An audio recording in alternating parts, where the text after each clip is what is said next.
The need to lead dogfights, dunker drills, and ego checks. What do those words mean to you? They may sound like battles, challenges, or even survival tests. But here's the truth. Every single one of us faces them, not in a cockpit, but in everyday life. The battles with pride, the drills that push us to adapt, and the ego checks that either break us down or build us up. So let me ask you, when life puts you in the middle of a dogfight, do you freeze or do you lead? Today, I'm going to break this down into 4 powerful lessons. Psychological truths that don't just apply to survival, but to relationships, leadership, and the way we carry ourselves every single day. Stay with me, because by the end of this video, you'll not only see why the need to lead matters, you'll feel it deep in your bones. Dogfights. Just hearing the word feels intense, doesn't it?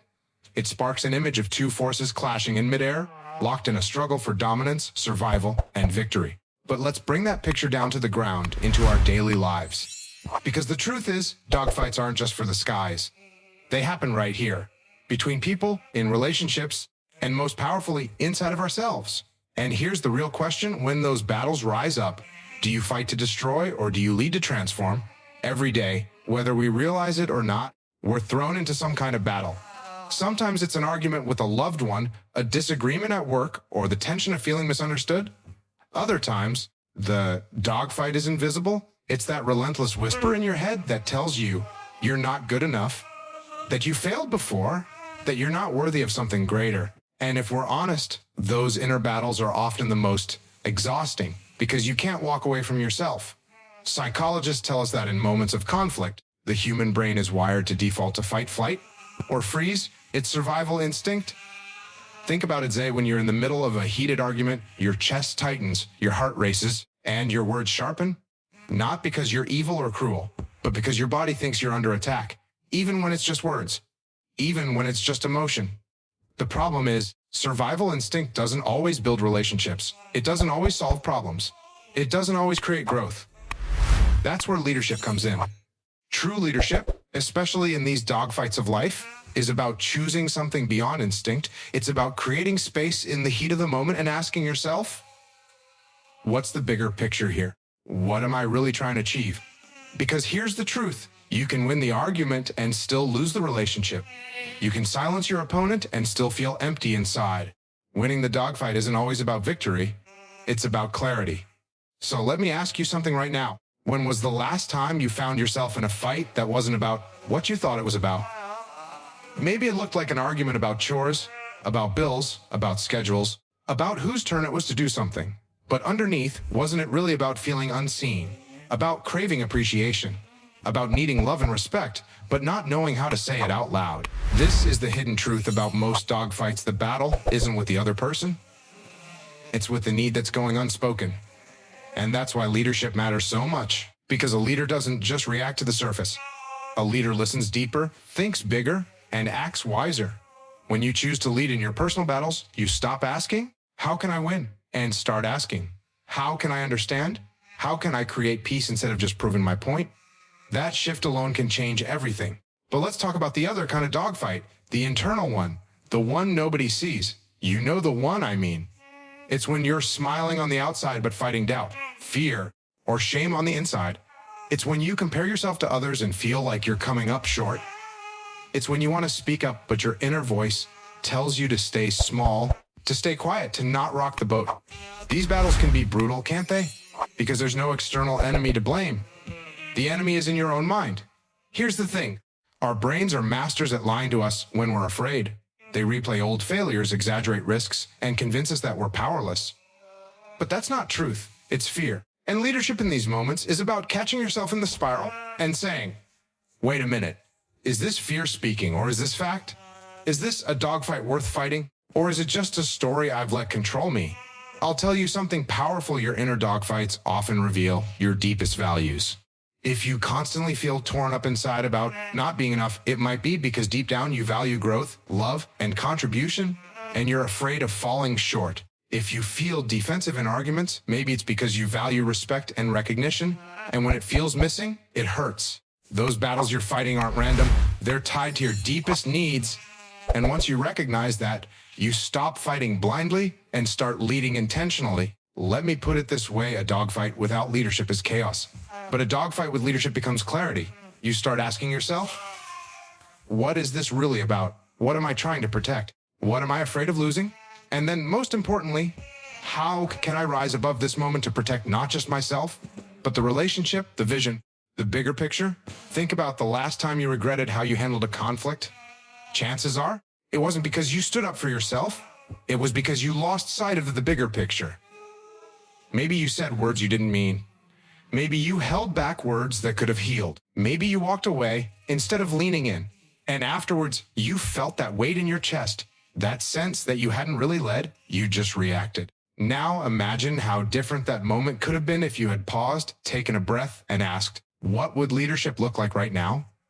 Sometimes leadership looks like speaking up with courage. Sometimes it looks like stepping back with wisdom. Sometimes it looks like being the first to say, I hear you. Let's figure this out together. That's the power you hold, even in the middle of a dogfight. Here's something else to think about. Every fight you face, whether external or internal, is shaping you. It's either pulling you down into patterns of reaction, or it's building you up into someone wiser, stronger, more resilient. And the difference doesn't come from the fight itself. It comes from how you lead yourself through it. So here's my challenge to you. The next time you feel yourself in the middle of a dogfight, stop. Take a deep breath and ask yourself 3 simple questions. What's this really about? Is this fight worth winning, or is it worth leading? How can I respond in a way that builds connection instead of destruction? Because in the end, dogfights aren't about proving who's stronger. They're about discovering who's wiser. They're not about crushing the other side. They're about rising above the chaos and leading yourself, and sometimes others toward something better. So when life throws you into the next battle, and it will, remember this: you don't always have to fight to win. Sometimes the most powerful victory comes when you choose to lead. Dunker drills. Even the name feels uncomfortable. It's a training exercise designed to test what you do when chaos hits. When you're strapped and upside down, submerged and fighting for air. Most people panic. Most people thrash. Most people forget what they've learned because fear hijacks the mind. But those who survive are not the strongest or the fastest. They're the ones who stay calm. They're the ones who remember to breathe. They're the ones who lead themselves out of chaos. Now let's bring that into everyday life, because life throws us into dunker drills all the time. The phone rings in the middle of the night, and suddenly nothing is the same. You walk into work, and in a single conversation, your stability is gone. A relationship you believed was steady crumbles in your hands. A doctor looks you in the eyes and says words you never wanted to hear. In those moments, you feel submerged. The air leaves your chest. You don't know which way is up. And the question is, will you panic or will you lead? Here's something psychology tells us. The human brain under stress tends to narrow its focus. It fixates on the danger, the loss, the fear. This is called tunnel vision, and while it's designed to help us survive threats, it often works against us in complex situations. When you're under the water of your own life, all you can see is the panic. All you can hear is your own fear. And that's when leadership becomes not just important, it becomes the difference between sinking and rising. Think about a time in your life when you felt like you couldn't breathe.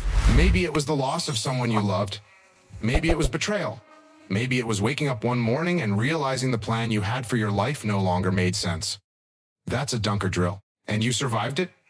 Maybe not gracefully, maybe not perfectly, but the fact that you're here right now proves something. You already have what it takes to make it through chaos. But here's the deeper truth. Surviving a dunker drill isn't about luck. It's about presence. It's about reminding yourself in the scariest moment that you still have choices. That panic is not your only option. That your power isn't gone just because life turned you upside down.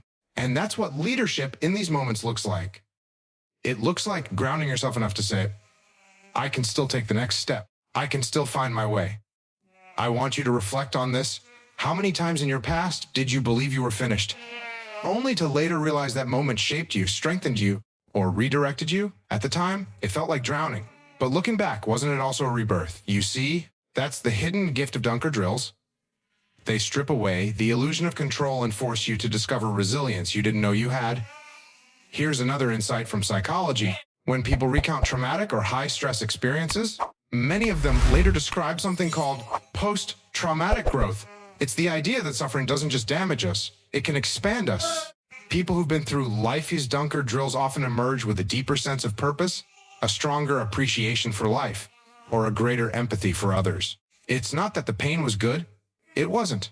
But it's that the pain became a teacher. The drill became training.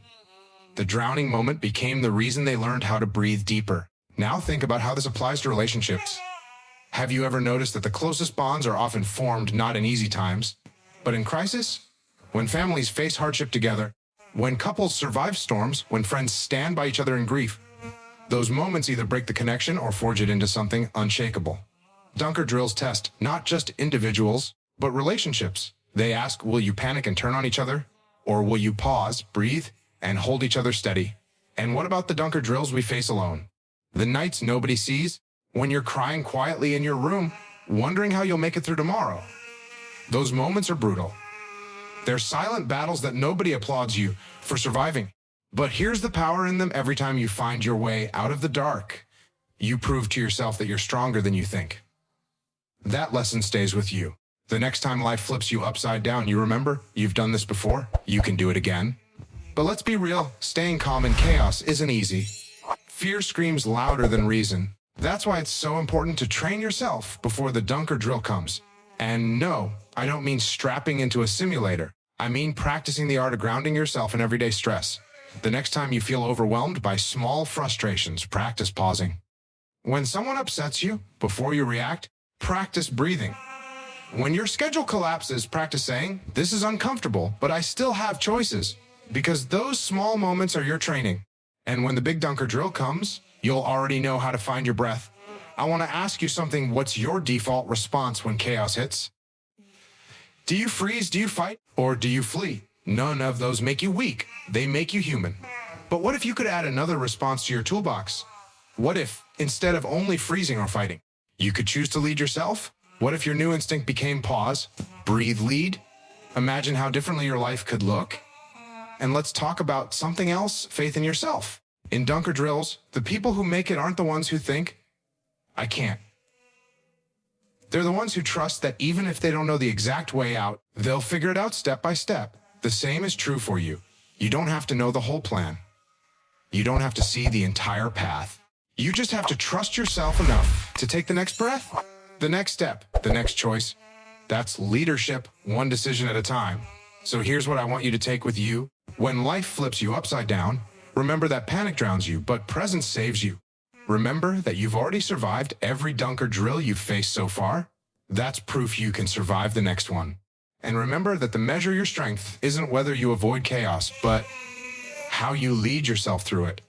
The next time you feel submerged, ask yourself, where is my breath? What is my choice? How can I lead myself out instead of letting fear take control?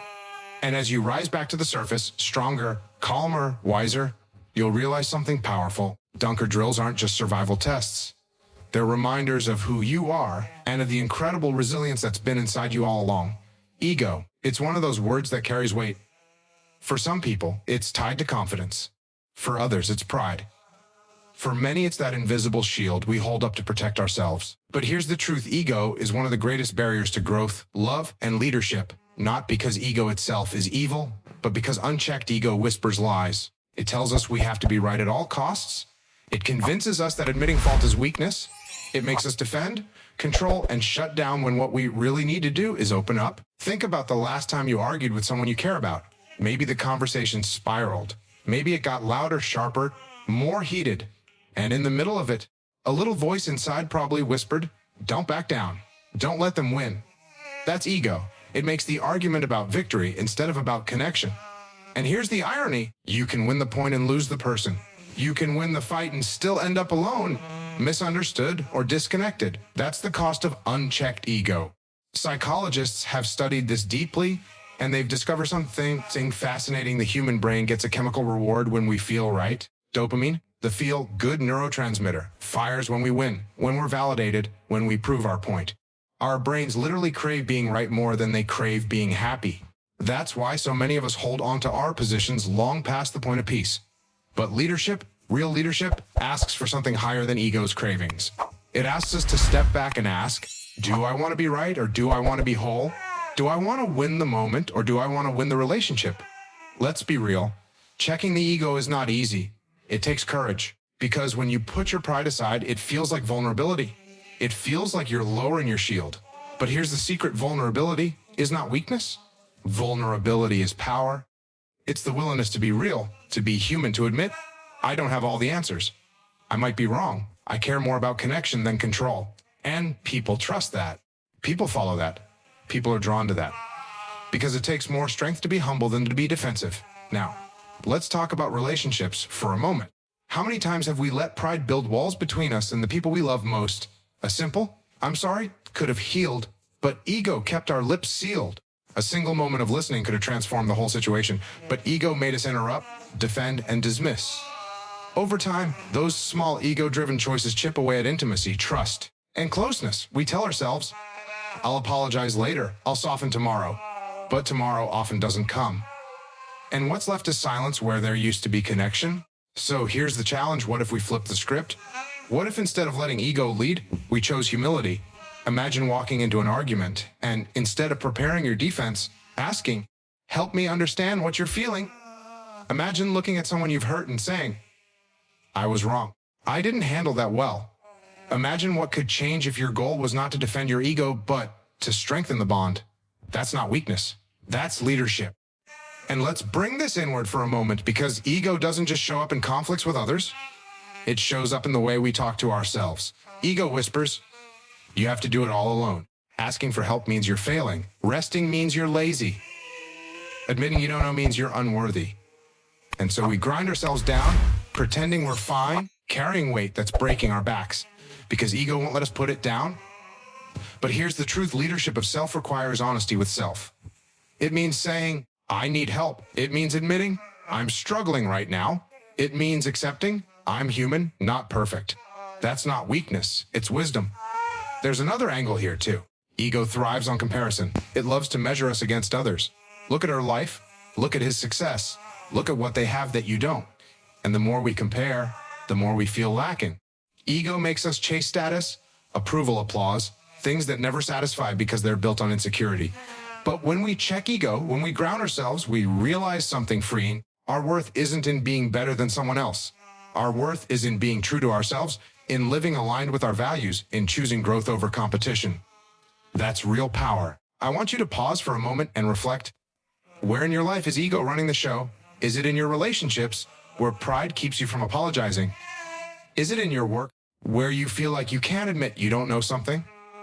Is it in your self-talk, where you force yourself to be strong when what you really need is support? Recognizing these areas is the first step toward change. Here's a powerful truth. Ego checks are not about tearing yourself down. They're about setting yourself free. They free you from the constant need to be right. They free you from the exhaustion of carrying every burden alone. They free you from the comparison trap that tells you you're not enough. Ego checks remind you that you don't have to prove your worth. You already have it. You don't have to win every fight. You can choose peace. You don't have to pretend you're perfect. You can be real, and real is what people connect to most. Now imagine the ripple effect of leading with humility instead of ego. In your relationships, it creates safety because people know you'll listen, not just defend. In your family, it creates trust because they know you'll admit when you're wrong instead of pretending you're flawless. In your own heart, it creates peace because you stop fighting battles that never needed to be fought.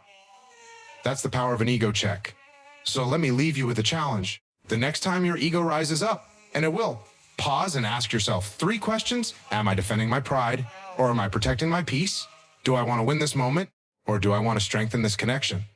If I set my ego aside, what would leadership look like right now? You'll be amazed at how those simple questions can shift everything. Suddenly, the argument doesn't feel so urgent. Suddenly, the need to be right doesn't feel so heavy. Suddenly, you see the person in front of you not as an enemy, but as someone you can connect with, someone you can lead with, someone you can grow with. Because here's the truth. Ego keeps us small, but humility makes us great. Ego isolates, but humility connects. Ego fights for control, but humility leads with influence. And when you learn to check your ego, you step into a higher form of power, the kind that builds bridges, heals wounds, and inspires others to follow, not because you demand it, but because they trust it. So the next time life gives you an ego check, don't resist it. Lean into it, use it, let it make you wiser, stronger, and more connected. Because leadership isn't about proving you're the loudest voice in the room. It's about being the calmest, the clearest, and the most willing to grow. Leadership, it's a word that gets thrown around a lot. We hear it in business, in politics, in community settings. But strip all the noise away, and leadership is not about titles, paychecks, or applause. It's about influence. And the first and most important person you are called to lead is yourself. When we talk about the need to lead, what we're really talking about is the choice to grow instead of staying comfortable. Because here's the truth: comfort feels safe, but it rarely creates change. Growth feels uncomfortable, but it transforms everything. And every day, in ways big and small, life is asking you, will you stay where you are? Or will you step into the role of leader in your own life? Think about the moments when leadership was required of you.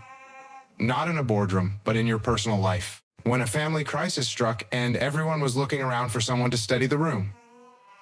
When your children or grandchildren turned to you for guidance. When a friend leaned on you in her darkest season. Did you notice something in yourself shift in those moments? That's the need to lead.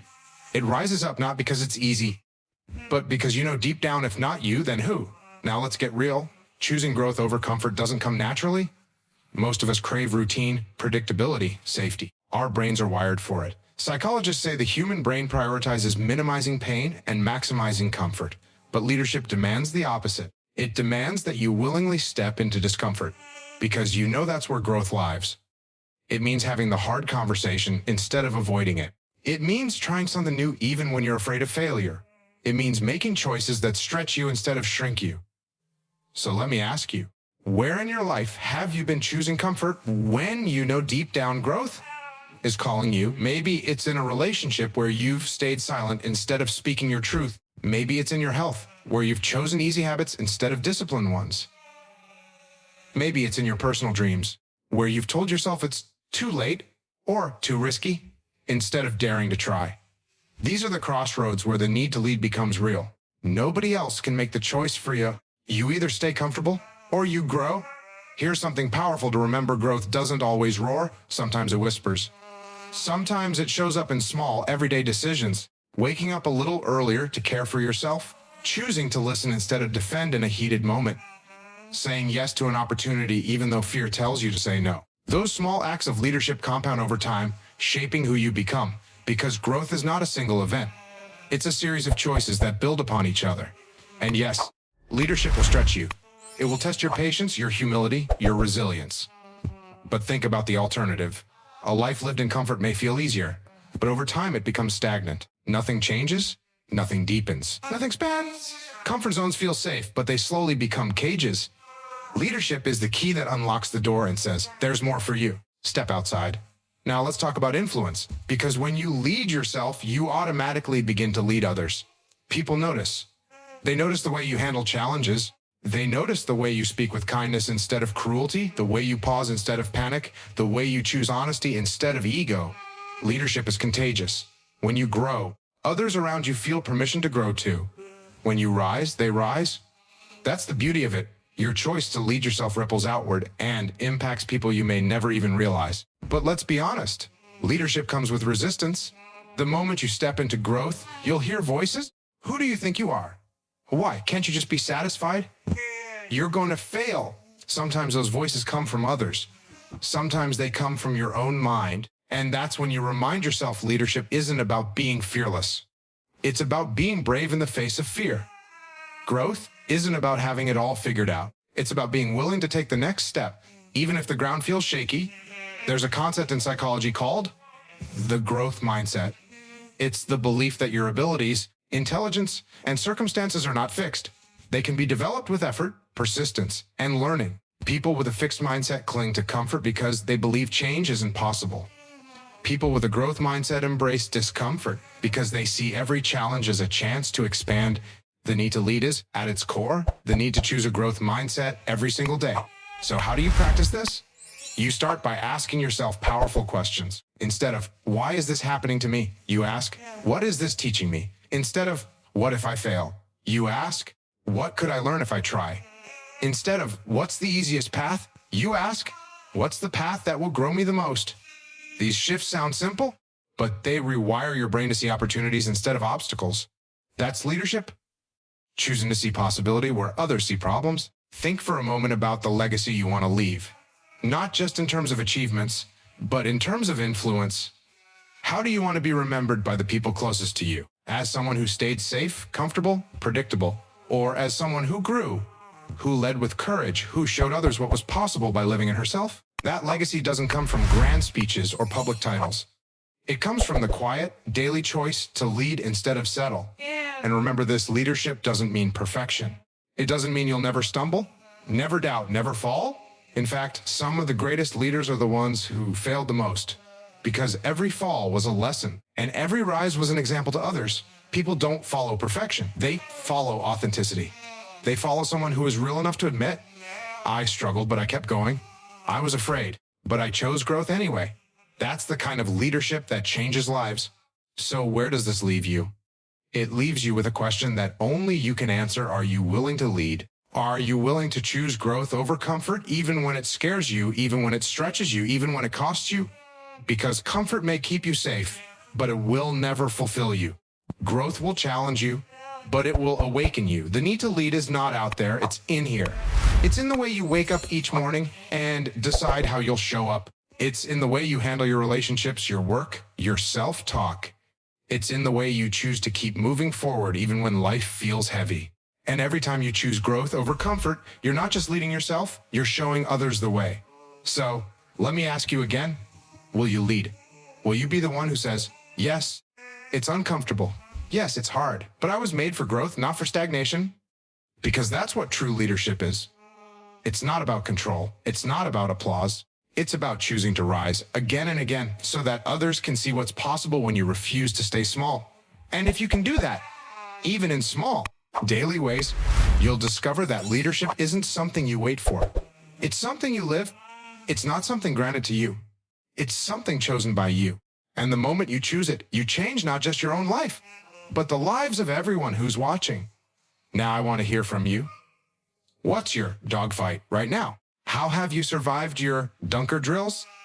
And when was the last time life gave you an ego check that changed you for the better? Drop your answers in the comments. I'll be reading them, and I want this to be a space where we learn from each other's strength.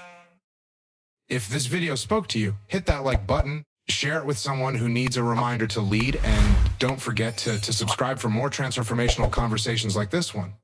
And here's my challenge for you. Suggest a future topic in the comments. What do you want us to unpack together next? Your voice could shape the next conversation. Remember, the world doesn't just need more followers. The world needs you to lead.